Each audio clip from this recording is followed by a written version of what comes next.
If you're a fan of classic British comedy, the name Frankie Howerd probably conjures up images of cheeky asides, exaggerated double takes, and a good deal of nay.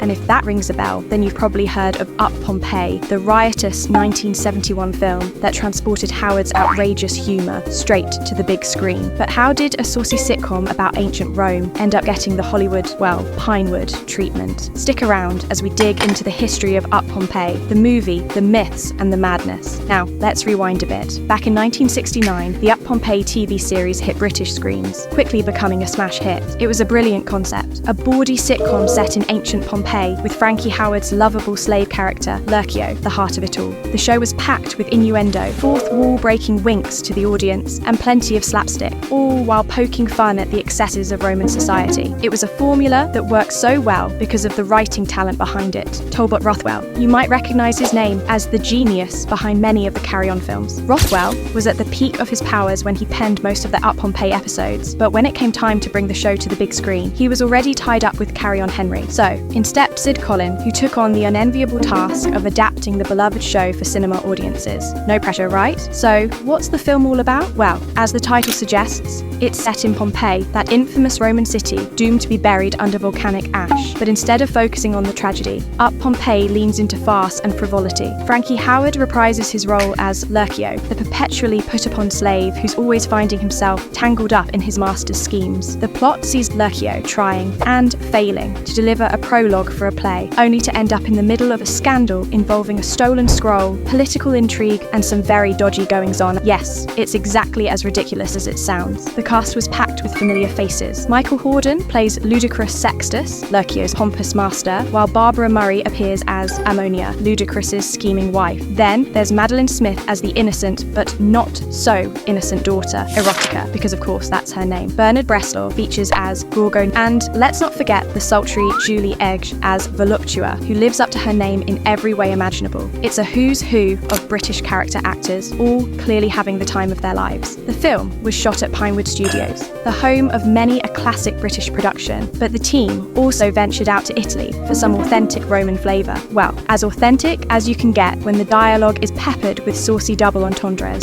The budget was modest. This wasn't exactly Ben-Hur, but the production made the most of what it had, blending the lavish sets and costumes with the sitcom's smaller scale, intimate feel. When it hit cinemas, Up Pompeii was a commercial success. Audiences loved seeing Frankie Howerd's antics on the big screen, and the film did well at the UK box office. Critics, however, were divided. Some appreciated the film's commitment to lowbrow humour and its refusal to take itself seriously, while others dismissed it as overly crude and lightweight. But honestly, who watches Up Pompeii for high art? The film knew its audience and delivered exactly what they wanted. Non-stop laughs, a bit of naughtiness, and plenty of Frankie Howerd breaking the fourth wall to tell us, "Ooh, not on your Nelly." What makes Up Pompeii so enduring is its unapologetic silliness. It doesn't try to be clever or sophisticated, but it does what it does brilliantly. Frankie Howerd was at the height of his powers, and his performance carries the film, turning even the flimsiest gags into comedic gold. And while it might feel like a product of its time, with humour that wouldn't fly today, it remains a fascinating slice of British pop culture. And let's not forget its legacy. Up Pompeii was followed by two more big screen spin-offs, Up the Chastity Belt and Up the Front, both starring Howerd. While they didn't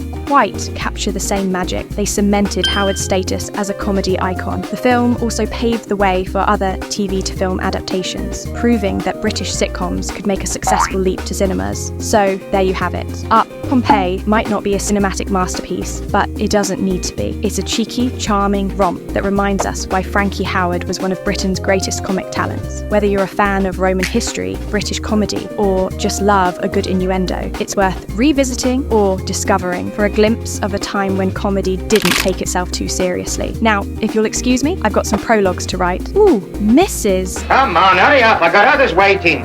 How did you know?